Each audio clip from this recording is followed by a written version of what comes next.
فأنا ناصح لإخواني بالصدع بالحق تبيض وجوههم. السكوت في مسألة الحزبية يضرها، فاصدع بما تؤمر وأعرض عن المشركين.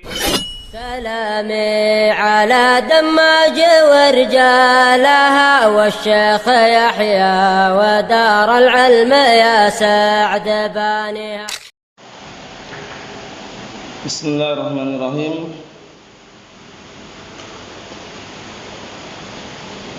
الحمد لله الذي أرسل رسوله بالهدى ودين الحق ليظهره على الدين كله وكفى بالله شهيدا. أشهد أن لا إله إلا الله وحده لا شريك له إقرارا به وتوحيدا، وأشهد أن محمدا عبده ورسوله صلى الله عليه وعلى آله وسلم تسليما مزيدا لا نبي بعده. إخواني في الدين، أعزني wa a'azzakumullahu jami'an wa barakallahu fikum. Sebelum kita melanjutkan bacaan berikutnya terhadap kitab Tuhfatul Ashab bi Mukhtasaril Adab, seperti biasanya hadis yang terakhir kita baca, yang hafal tiga-tiganya atau salah satu di antara tiga hadis tersebut, tafaddalu.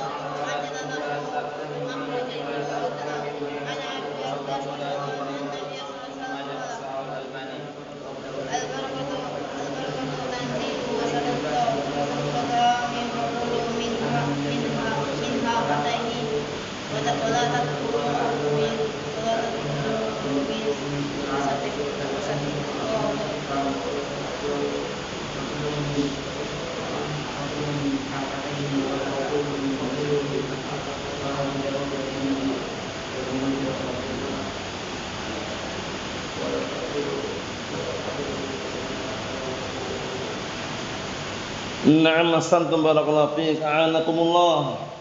Kita lanjutkan berikutnya, disimak baik-baik halaman 46. Kita ambil 3 hadis insyaallah taala, pendek semuanya dan pernah terlewati sebagiannya. Qala al-mu'allif asbahullah, dzikrullahi 'indal akl hirmanun lisyaitan. Dzikrullahi 'indal akl hirmanun lisyaitan. Pembahasan berikutnya adalah menyebut nama Allah Subhanahu wa taala ketika hendak makan merupakan sebab haramnya syaitan untuk memakan makanan tersebut. Maksudnya syaitan tidak ikut serta makan itu kalau kita baca bismillah. Berarti mafhumnya kalau kita enggak baca bismillah, syaitan ikut andil memakan makanan tersebut. Mafhum? Naam. Jadi dipahami baik-baik mana hirmanul syaitan, maksudnya haram bagi syaitan untuk makan makanan tersebut kalau dia membaca bismillah sebelum makannya. Oleh karena itu, walaupun selezat apapun makanan, seenak apapun makanan atau minuman yang antum hendak makan, yang antum hendak minum, ingatlah nama Allah Subhanahu wa taala. Maksudnya janganlah terburu-buru, baca dulu bismillah. Paham ya? Jadi tolak ukurnya, barometernya hadisnya siapa kemarin? Umar ibn Abi Salamah, ya ghulam samillah wa kul biyaminika wa kul mimma yalik. Itu tolak ukurnya agar senantiasa ingat. Bismillah dulu. Kemudian makan pakai tangan kanan. Kemudian kalau berjamaah ambil hidangan yang paling dekat dengan dirinya. Kita lihat. An Jabir bin Abdullah radhiyallahu anhu, annahu sami'a an-nabiyya sallallahu alaihi wasallam yaqul, idza dakhala ar-rajulu baitah fa dzakara Allah 'inda dukhulihi wa 'inda ta'amihi qala asy-syaitan la mabita lakum wa la 'asha. Rawahu Muslim. Sudah pernah kita lihat ini ya hadisnya ya. Cuman potongannya beda-beda tapi mirip. Karena ini yang dipotong enggak sempurna, tapi enggak masalah pakai yang di sini aja biar enggak terlalu panjang. An Jabir bin Abdullah, sahabat yang mulia, Jabir bin Abdullah Abu Abdullah Al-Ansari. Jabir bin Abdullah Abu Abdullah Al-Ansari radhiyallahu anhu, beliau termasuk dari kalangan sahabat yang paling banyak riwayat hadisnya juga. Pantunnya yang keras.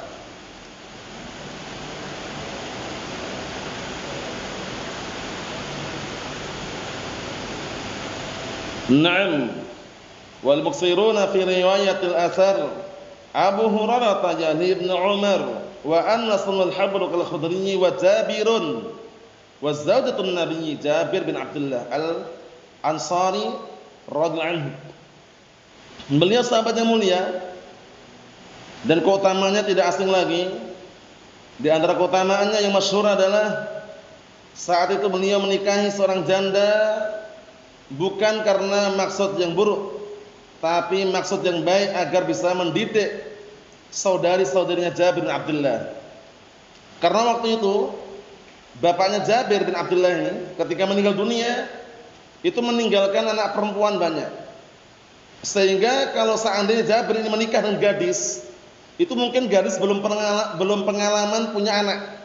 Sehingga kalau mendidik anak-anak itu kayaknya kurang pengalaman. Akhirnya beliau sengaja nikah dengan janda. Tujuannya agar bisa merawat, mendidik saudari-saudarinya Jabir bin Abdullah radhiyallahu anhu. Makanya ketika Rasulullah SAW bertanya kepada beliau, "Ya Jabir, bukankah engkau telah menikah atau engkau sudah menikah?" Kata Jabir bin Abdullah radhiyallahu anhu, kemudian dia mengatakan, "Na'am ya Rasulullah, ya, aku sudah menikah." Dengan gadis atau janda? Kemudian Jabir bin Abdullah mengatakan dengan janda. Kenapa engkau tidak menikah dengan gadis? Yang kalau seandainya kamu nikah dengan gadis, kamu akan bisa main-main dengannya dan ia pun bermain-main denganmu. Ternyata Jabir bin Abdullah menyebutkan sebabnya. Sebabnya apa? Sebabnya karena beliau punya saudari-saudari yang perlu dididik dan dirawat. Ternyata apa? Ada maksud tertentu beliau sengaja milih yang janda. Mafhum? Naam. Dan banyak keutamaan yang lain selain itu juga tadi itu termasuk minal muksirin. Dari Jabir bin Abdullah radhiyallahu anhu, annahu sami'a an-nabiy sallallahu alaihi wa ala alihi wasallam, bahwasanya beliau mendengar Rasulullah sallallahu alaihi wa ala alihi wasallam yaqul, berkata, "Idza dakhala ar-rajulu baitah", apabila seorang masuk ke dalam rumahnya, maksudnya, fa dzakarallaha 'inda dukhuli wa 'inda ta'ami, kemudian dia menyebut nama Allah ketika hendak masuk dan ketika hendak makan, qala syaitan, maka syaitan berkata, "La mabita lakum", tidak ada tempat bermalam pada kalian, di tempat kalian maksudnya. Wala 'asha, dan juga tidak ada makan malam pada tempat kalian. Syahidnya di sini, fa dzakarallaha 'inda dukhuli wa 'inda ta'ami. Menyebut nama Allah ketika hendak masuk dan ketika hendak makan. Bismillah, itu yang masyhur. Paham ya? Menyebut nama Allah itu bismillah. Jadi mau masuk rumah, bismillah, buka pintunya. Kemudian makan, bismillah. Mafhum? Naam. Itu termasuk disyariatkan ya. Antum misalkan habis pergi atau habis sholat di masjid, pulang ke rumah, mau buka pintu, bismillah. Paham ya? Mau makan, bismillah. Agar syaitan itu enggak ada peluang. Enggak ada peluang, enggak ada ruang, enggak ada tempat untuk ikut ikut bermalam dan juga ikut makan di situ. Mafhum insyaallah? Naam. Rawahu Muslim. Berikutnya, simak lagi. Wa an Hudzaifah radhiyallahu anhu, qala Rasulullah sallallahu alaihi wa ala alihi wasallam, "Inna syaitana yastahillu at-ta'ama alla yudhkar Rasulullahi alaihi." Rawahu Muslim. Dari hadis Hudzaifah ibn Yaman, sahabiyun jalil. Beliau dikenal dengan nama, sehingga diterjemahnya itu jarang kali disebutkan kunyah. Karena beliau masyhur dengan nama Hudzaifah ibn Yaman, digelari dengan sahibus sir Rasulullah sallallahu alaihi wasallam, sahabat rahasianya Rasulullah sallallahu alaihi wa ala alihi wasallam. Karena apa? Banyak hadis-hadis seputar fitnah yang tentunya enggak semua sahabat mengetahui, beliau tahu seputar fitnah. Paham ya? Nah, kenapa? Karena beliau memang ada hadis-hadis yang tidak disampaikan kepada sahabat yang lain, tapi beliau mendengar dan mendapatkan hadis tersebut. Bisa dipahami? Sehingga beliau mendapatkan gelar sahibus sir. Sahibus sir Rasulullah SAW, sahabat rahasianya Rasulullah SAW, bisa dipahami ya? Karena sebagian hadis seputar fitnah akhir zaman itu enggak semua sahabat mengetahui, tapi beliau tahu. Makanya waktu itu termasuk bentuk semangatnya beliau ketika para sahabat bertanya tentang kebaikan, namun justru beliau bertanya tentang apa? Kejelekan. Lihat. Padahal kebaikan itu kan baik kan?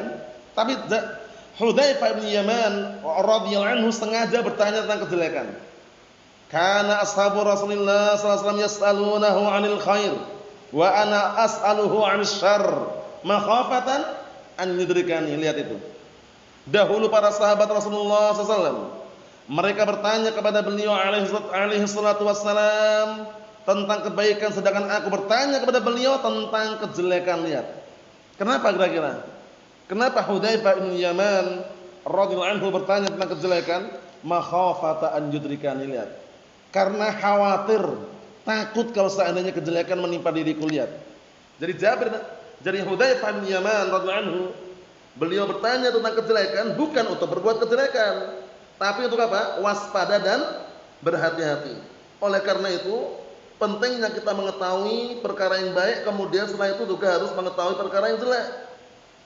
Mengetahui perkara yang baik untuk kita amalkan, mengetahui perkara yang jelek untuk kita tinggalkan. Berkata Syekh Shalih Al-Fauzan asbahullah ketika beliau menjelaskan dalam kitab Silsilah Rasail, sebagian Rasail beliau mensyarah di sana, beliau mengatakan fala yakfi lil insan an ya'rifal haqqa faqat bal budda an ya'rifal haqqa wal batil. Fala yakfi lil insan an ya'rifal haqqa faqat bal budda an ya'rifal haqqa wal batil. Ya'riful haqqa min ajli an ya'mala bih wa ya'riful batil min ajli an yatajannabah. Syekh Shalih Al-Fauzan asbahullah beliau memberikan nasihat yang sangat bagus ketika beliau mensyarah sebagian silsilah rasail. Beliau mengatakan fala yakfi lil insan an ya'rifal haqqa faqat bal budda an ya'rifal haqqa wal batil. Ya'riful haqqa min ajli an ya'mala bih wa ya'riful batil min ajli an yatadannabah. Atau kama qala asbahullah. Ini anak nukilkan secara global sama seperti yang beliau sampaikan, tapi kalau ada perbedaan dikit semakna. Paham ya? Kata beliau, fala yakfi lil insan an ya'rifal haqqa faqad, gak cukup bagi seorang itu mengetahui kebenaran saja. Terus bagaimana? Bala budda an ya'rifal haqqa wal batil. Tapi harus dia mengetahui kebenaran dan juga harus mengetahui kebatilan. Kenapa kok harus mengetahui dua-duanya, harus tahu? Ya'riful haqqa min ajli an ya'mala bih. Mengetahui kebenaran dalam rangka untuk dia mengamalkannya. Faham ya? Kemudian ya'riful batil min ajli an yatajannabah, min ajli an yatajannabah. Dalam rangka agar dia bisa menjauhinya. Mafhum? Naam. Karena kita mengetahui kejelekan bukan untuk berbuat kejelekan, tapi untuk waspada dan berhati-hati terhadapnya. Araftu syarra la li syarri lakin li tawaqqihi wa man la ya'rifu syarra minal khairi yaqa'u fihi. Artinya araftu syarra la li syarri, aku mengetahui kejelekan bukan untuk berbuat kejelekan, lakin li tawaqqihi, tapi untuk berhati-hati dan waspada terhadapnya. Wa man la ya'rifu syarra minal khairi yaqa'u fihi, dan barang siapa yang tidak mengetahui kejelekan yang ada pada kebaikan, niscaya dia akan terjatuh dalam kejelekan tersebut. Mafhum? Misalkan ada suatu tempat antum baru masuk, ya kan? Jalannya di situ ada yang lubang, ada yang halus. Antum pendatang orang baru. Alangkah baiknya kalau bertanya, jalannya ini bagus atau tidak? Ada lubangnya atau enggak? Kalau dia mengatakan, oh hati-hati Pak, itu jalannya ada lubangnya, ada yang halus. Nah, setelah kita tahu, apakah kita ingin masuk lubang? Tidak kan? Kita bisa waspada, berhati-hati, yang lubang kita hindari, yang halus mulus kita lewati. Mafhum? Jadi mengetahui kejelekan itu penting. Mengetahui kelompok-kelompok sesat yang ada, baik itu dari kalangan Jahmiyah, Mu'tazilah, Asy'ariyah, Maturidiyah, Kullabiyah, Salimiyah, Rafidhah, kelompok-kelompok yang lainnya. Jamaah Ansarus Sunnah, Jamaah Ansarud Daulah, Jamaah Ansarus Syariah, jaringan Al-Qaeda, ISIS, NII, N11, itu semuanya barakallahu fi kita harus tahu.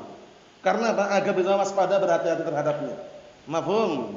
Belum lagi apa? HTI, Hizbut Tahrir Indonesia dan yang semisalnya, banyak kelompok sesat yang perlu kita ketahui. Tujuannya apa?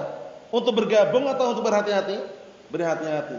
Mafhum? Itu Hudzaifah bin Yaman radhiyallahu anhu, sahabiyun jalil. Qala, beliau berkata, telah bersabda Rasulullah SAW, sesungguhnya syaitan yastahillut ta'am. Yastahillut ta'am maknanya adalah yashtariku fil akl. Maknanya yastahillu yashtariku fil akl, ikut serta dalam memakan. Itu maknanya ya, yashtariku fil akl. Sesungguhnya syaitan ikut serta makan alla yudkar rasmullahi alaih, pada makanan yang tidak disebutkan padanya nama Allah. Jadi kalau antum makan kok enggak baca bismillah, syaitan ikut makan. Memang kita enggak terasa memang, karena syaitan alamnya alam apa? Alam ghaib. Tapi ikut serta makan di situ. Makanya pentingnya kita ingat selalu, sebelum makan baca bismillah, sebelum minum baca bismillah, setelah makan alhamdulillah, setelah minum alhamdulillah. Doa yang paling bagus kemarin, ada doa yang sahih yang lain ada, tapi ini yang dinukilkan para ulama itu paling ashah. Ya, yang disahihkan oleh Imam Al-Albani dan juga oleh Imam Muqbil bin Hadi Al-Wabi'i rahimatullah alaihim ajma'in. Alhamdulillahilladzi at'ama wa saqa wa sawwaghahu wa ja'ala lahu makhraja. Itu paling bagus doa setelah makan dan minum. Paham ya insyaallah ya? Naam. Kita lanjutkan berikutnya. Halaman 47. Qala al-mu'allif asbahullah, man nasiya tasmiyata fi awal at-ta'am falyusammi idza dzakara. Ini penting. Ternyata ada solusinya. Kalau lupa bagaimana Ustaz? Kalau lupa enggak baca bismillah bagaimana? Ada bacaannya. Kalau lupa terus ingat. Dia lupa dah makan kok ingat lah belum baca bismillah tadi. Nah, ada tuntunannya, kita lihat bagaimana yang perlu dibaca. Kalau lupa loh ya, lupa di awal. Kata beliau, man nasiya tasmiyata, barang siapa yang lupa baca bismillah fi awal ta'am, di awal kali dia makan, falyusammi, maka hendaknya dia menyebut nama Allah idza dzakara, ketika dia ingat. Bisa dipahami ya? Jadi ketika dia lupa di awal permulaan, dia makan, di sela-sela dia makan ingat, tadi enggak baca bismillah tadi. Nah, doanya bagaimana? Kita lihat. An Aisyah anha qalat, qala Rasulullah sallallahu alaihi wasallam, idza akala ahadukum ta'aman falyaqul bismillah, fa in nasiya fi awwalihi falyaqul bismillah fi awwalihi wa akhirih. Lihat ini. Pendek aja, bismillah fi awwalihi wa akhirih. Ini zikirnya, doanya. Kalau antum lupa baca bismillah di awal, iya kan? Ingatnya ketika antum makan, sedang makan dan minum, sedang asik-asiknya, wah tadi belum baca bismillah. Bismillah fi awwalihi wa akhirih. Doanya. Jadi pahami ya? Ya cuman jangan dibiasakan lupa. Lupa itu kan bukan kesengajaan kan. Tapi kalau sering lupa, itu perlu dikondisikan. Paham ya? Dibiasakan. Tapi kalau ternyata lupa, ini doanya. Kalau ingat bacanya ini, bismillahi fi awwalihi wa akhirih. Kita artikan dari hadis dari Aisyah ummul mukminin Ummi Abdullah radhiyallahu anha, sahabiyah jalilah, zaujatun Nabi sallallahu alaihi wa ala alihi wasallam. Beliau adalah seorang wanita yang paling beliau cintai dan wanita yang paling faqih, paling berilmu dari kalangan para wanita sahabiyah. Paham ya? Nah, dan beliau juga termasuk dari kalangan apa? Al-muksirin fi riwayatil hadis. Dan beliau juga termasuk salah satu wanita sahabiyah yang langsung datang surat membela beliau ketika dituduh dengan berzina. Surat apa itu? An-Nur. Paham ya? Yaitu kisah dikenal kisah apa? Qissatul Ifk. Qissatul Ifk itu kisah beliau dituduh berzina dengan seorang sahabat yang mulia, Safwan ibn Mu'attal As-Sulami. Tuduhan yang tidak ada bukti, tuduhan yang tidak konkret, tuduhan yang hanya dugaan, sangkaan dan kata-kata yang dipelopori oleh siapa? Abdullah bin Ubay bin Salul, Ra'isul Munafikin. Jadi waktu itu ketika para sahabat sedang pulang dari perang Bani Mustalik atau perang Muraisi' namanya, para sahabat dan juga Aisyah mukminin radhiyallahu anha mereka singgah rombongan singgah. Ya mungkin istirahat itulah istilahnya ya. Kemudian Aisyah radhiyallahu anha pergi, mungkin ada hajah atau keperluan gitu. Nah, ternyata dinukilkan dalam suatu riwayat itu, nah, kalungnya hilang. Ada yang mengatakan kalung dia minjam dari saudarinya itu Asma bintu Abi Bakrin. Ada yang mengatakan yang lainnya, intinya kehilangan semacam kalung itu. Akhirnya ketika balik ke tempat rombongan istirahat, sudah pada berangkat semuanya. Waktu itu beliau dibawa di dalam tandu, tahu tandu ya? Tandu semacam apa itu namanya? Intinya tandu itu kayak semacam kotak gitu kayu, kemudian kalau membawa dipikul. Paham ya tandu ya? Ada bayangan enggak tandu? Nah, karena Aisyah waktu itu masih kecil, dalam artian tidak gemuk lah badannya, sehingga orang mengira sudah di dalam situ. Rombongan berangkat, ternyata Aisyah tertinggal. Begitu datang rombongan enggak ada. Paham ya? Nah, akhirnya merasa kehilangan, dia cuman bisa bersedih, kemudian termenung dan akhirnya tertidur. Akhirnya ada salah sahabat yang tertinggal juga, namanya Safwan bin Mu'attal As-Sulami. Safwan bin Mu'attal As-Sulami. Akhirnya ketika beliau melihat kok Aisyah tertidur, beliau cuma mengucapkan kalimat tarji', innalillahi wa inna ilaihi raji'un. Ummul mukminin enggak ngapa-ngapain, enggak megang wala nyentuh wala syai', wala berbuat sesuatu, cuma merasa heran kenapa tertinggal. Akhirnya beliau mulai mendekatkan ontanya. Paham ya? Dan paham, ummul mukminin langsung naik dan diantar. Posisinya enggak nyentuh wala syai'. Begitu datang sampai di Madinah, kowar-kowarlah orang tadi. Ra'isul munafikin siapa? Abdullah bin Ubay bin Salul.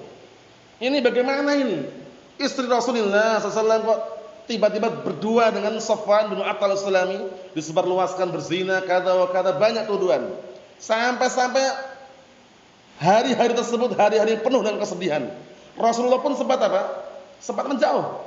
Walaupun paham kalau itu tuduhan ya, cuman istilahnya intinya apa, tuduhannya sangat mengerikan, tuduhan berzina. Paham ya? Nah, enggak ada buktinya sama sekali.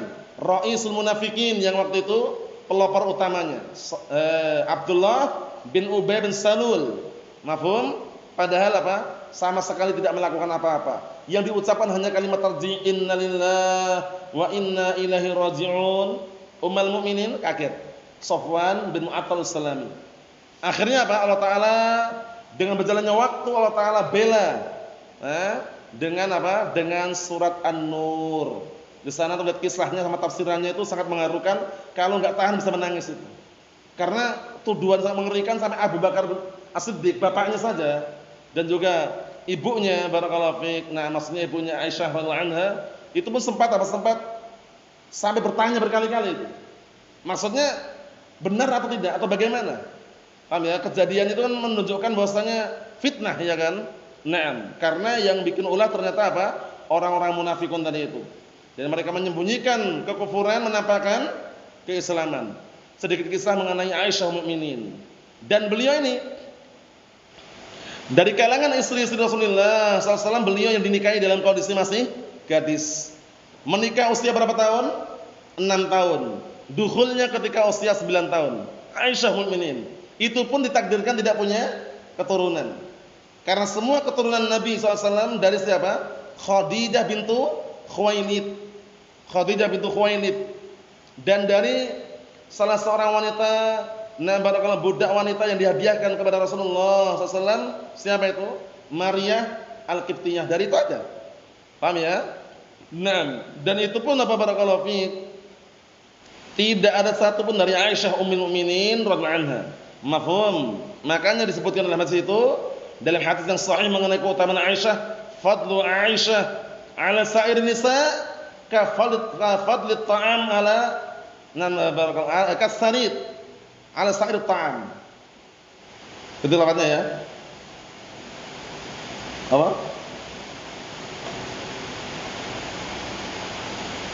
Fadlu Aisyah apa? Lafaznya ingat lafaznya?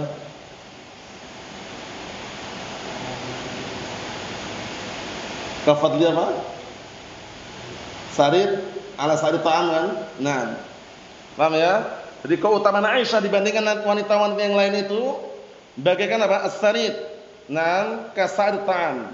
Paham ya? Seperti sarid-sarid itu semacam bubur ayam. Paham ya? Dibandingkan makanan yang ada. Favorit bubur ayam itu maksudnya ya kayak dari bur atau dari syair itu, nah dibikin kayak bubur itu kemudian atasnya ada ayam dan ada kuahnya, marok namanya. Paham ya? Itu sudah istimewa sekali kalau di Arab sana ya. Istilahnya barakallahu fika Aisyah mukminin, keutamaan sangat banyak sekali. Paham ya? Hanya saja para ulama selang pendapat mengenai lebih utama mana, Aisyah atau Khadijah bintul Khuwailid, jawabannya dirinci. Kalau dalam hal awal-awal perjuangan, pembelaan dan juga dukungan terhadap Rasulullah SAW di awal permulaan menerima wahyu, awal permulaan mendakwahkan agama Islam, Khadijah bintul Khuwailid itu utama. Paham ya? Siapakah yang menyelimuti, menghibur, kemudian juga apa? Nah, menenangkan Rasulullah SAW ketika beliau menggigil? Khadijah bintul Khuwailid. Beliau mengatakan zamiluni, selimutilah aku. Ketakutan beliau Rasulullah SAW ketika awal kali menerima wahyu. Paham ya? Yang mendukung, memberikan hiburan, memberikan apa? Agar tenang. Siapa? Khadijah bintul Khuwailid. Dan dikenal dengan apa? Dari kalangan wanita yang pertama kali masuk Islam siapa? Khadijah bintul Khuwailid. Kemudian kalau dalam hal ilmu hadis, ilmu fikih atau yang semisalnya, Aisyah lebih afdal. Jadi kalau ada pertanyaan dirinci. Paham ya? Lebih afdal mana dirinci. Kita lanjutkan. Qalat, beliau berkata, telah bersabda Rasulullah SAW, "Idza akala ahadukum ta'aman," apabila salah seorang di antara kalian makan makanan atau makan suatu makanan, falyakul, maka hendaknya mengucapkan bismillah. Tidak perlu diucapkan sempurna bismillahirrahmanirrahim, enggak perlu. Sebagian orang awam kadang gitu, bismillahirrahmanirrahim. Bismillah cukup karena tasmiyah itu bismillah. Kalau bismillahirrahmanirrahim namanya basmalah. Paham ya? Bedakan. Samillah, bismillah. Paham ya? Naam. Fa in nasiya fi awwalihi, kalau dia lupa di awal permulaan, falyakul bismillah fi awwalihi wa akhirih. Dengan menyebut nama Allah SWT di awal permulaan dan akhir permulaan. Paham ya? Nah, maksudnya bagaimana? Di awal dia terlupakan, sampai akhir itu juga baru ingat, kemudian dia menyebut nama Allah Ta'ala. Jadi pahami ya? Ini doanya bismillah fi awwalihi wa akhirih. Mafhum? Nah, ada juga mengatakan bismillah awwalahu wa akhirahu. Artinya sama. Paham ya? Nah, rawahu Abu Dawud, Tirmidzi, Ibnu Majah dan sahihkan oleh Imam Al-Albani rahimatullah alaihi. Ini yang kita ambil barakallahu fiik, 3 hadis. Yang hafal 3-3-nya alhamdulillah. Yang hafal 2 tidak masalah. 1 pun sangat diharapkan. Tidak menghafal sama sekali, jangan. Nah, ini yang kita ambil. Nasallahu as-salamata wal afiyah. Walhamdulillah rabbil alamin.